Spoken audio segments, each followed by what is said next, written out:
this is Mark. Welcome back to my channel. Today I'm going to tell you about my current project. Now, if I had done this video 3 years ago, I'd be very excited to do the video. I'm doing it today, so I'm a little bit frustrated, but still hopeful. If I'm doing the same video a year from now, then I'm going to be distraught and completely depressed. So that will make more sense as we get more into the video. So let's talk about apartments. But first, if you could hit the like button, hit the subscribe button, I'd really appreciate it, and let's get started. Now, for a long time, I've wanted to get into apartments, and I had a buddy in my old hometown who was really wanted to get into them with me as well. So we've been looking for a long time and just never quite got it done. I don't think we were as motivated to do it as we should have been, and the timing wasn't quite right, and I just didn't press it as hard as I should have. So what are the benefits of apartments versus houses?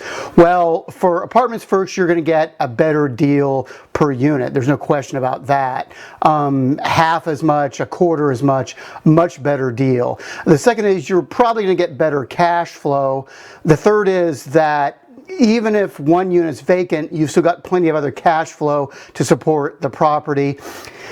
The last is that you've got really good control over the value of the property, because the property value isn't determined exactly by the market, not by sales of other properties as much as is determined by the cash flow of the property. So if you can increase the cash flow somehow, either by raising rents or controlling expenses, maybe having the tenants pay utilities, those kinds of things, then you increase the value of the property. With a single family home, it's sort of whatever the market is. The market determines it. Yeah, you can do some upgrades to the property, put in new counters, upgrade the flooring, but you can actually upgrade it too much where you don't get the value back from what you put into it. Now, the negatives for an apartment are twofold that I can see. One is that they're not nearly as stable. You're very unlikely to get a 20-year tenant in an apartment complex, but I've had that in a single family. The other thing is that it's much more management intensive. As much as I hate to say it, if you get into bigger units like we were looking at, you've got to have a property manager. You can't do it yourself because it's an absolutely everyday situation, and you've got to be out there showing the units to get them filled, because vacancies are an absolute killer in real estate. Okay, so like I said, I had my buddy who wanted to get into with me, and so it was a good time because I'd had some single families in Phoenix and they'd appreciated in value. Interest rates were really low, so I could refinance 4 of those, take cash out, and that would be the basis of our down payment. We wanted to do it in my hometown because he still lives there, so he knows the market. He can be the boots on the ground, go to the property if there are any problems. He can be the ears and eyes around the area if need be. Also, he's an attorney, so we thought that if need be, he could do the legal work for us. I'd be the finance and real estate guy. He'd be the legal and boots on the ground guy. At least that's the way we set out to do it. So I refinanced the properties, got the cash. We found a local broker who wanted to work with us and set her out to look for properties. The first problem we had was that my partner had one strict rule, which is he wouldn't buy any property unless the area was good enough that he'd be willing to live there. Well, I didn't have that problem. That wasn't a rule for me, but since he was going in on it with me, that's sort of the way we went. So unfortunately, right off the bat, that eliminated half the city. So I guess in a way, it made it easy for our broker because there was half the city just didn't even have to look at. But it also eliminated a lot of properties that she would have presented to us. The other issue that we had is that based on the amount of money we had to work with, we didn't have a whole lot of flexibility in terms of the properties that we were looking for. We were looking for someplace at about $1 million to $1.2 million, maybe $1.5 million. Any less than that, and it just didn't make sense. And we didn't really want to combine properties. So we didn't want to buy, for example, 6 or 8 or 10 fourplexes. We really wanted one property that had 20, 24, 30 units on a parcel.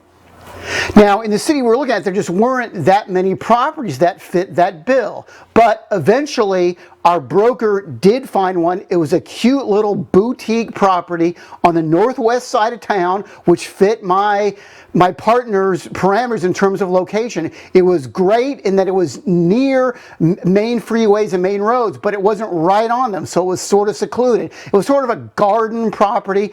It had 3 buildings, an A building, a B building, and a C building, and had nice grounds. It was well kept. It was fenced, and the price was $1.15 million.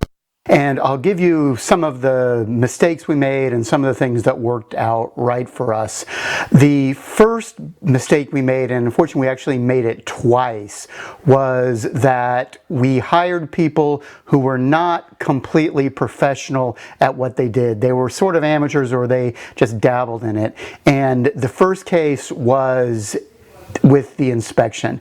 He was a friend of my buddy's, and yeah, he did inspections, but he definitely was not a commercial inspector. So he found some things, and he negotiated about $100,000 off the price. So we ended up paying $1.05 million instead of the $1.15 million that was the asking price. And he did get us a new roof that the owner put in, and he also negotiated that some trees would be removed, which was good, because later on we would eventually have a lot of problems with the trees on the property having their roots burst up and burst the pipes underneath the property. Now, we didn't actually do it for that reason. We did it because those same trees were also buckling up the parking lot. So in addition to negotiating that the trees be removed, we negotiated some extra money for the parking lot to replace and repave that. So we ended up getting about another $100,000 out of it.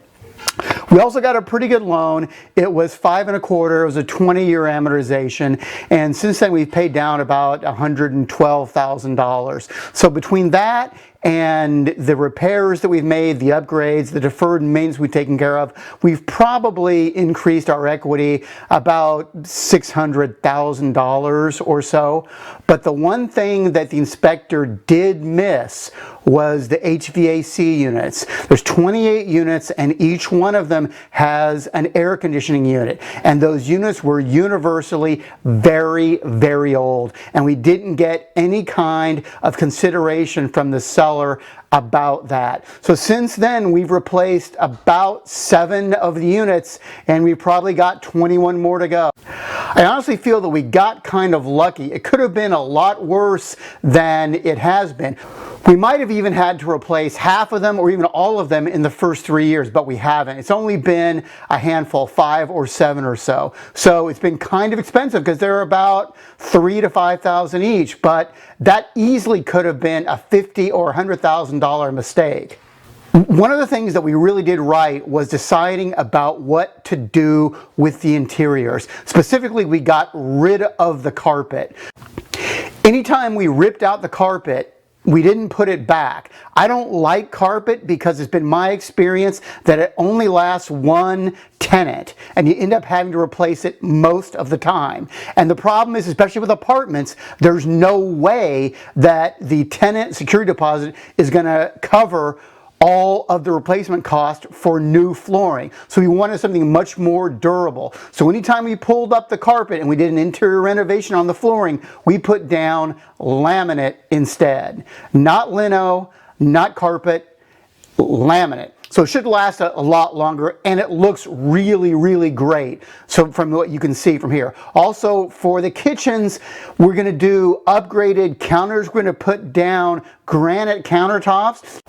Even though this is sort of a blue-collar, mid-level property, it's not high end at all, it's really going to make the units pop, and it's going to make it a lot more attractive in terms of filling vacancies. Also, it's not that expensive. They're only about $840 for our standard kitchen, which is not that much more, just putting down Corian or something like that. So that's a good decision that we made. I think in terms of our repairs, we've done a good job. The other massive mistake we made, and this has been an ongoing problem, is that again, we picked people who were not correct in terms of doing property management. And that is a video in and of itself, which I'm going to cover next time, because there are so many different issues going on there that I can't cover it in just a short segment. I want to devote one whole video to it. So I'm sure you don't want to miss that. So please hit the subscribe button and notify, and I'll see you next time.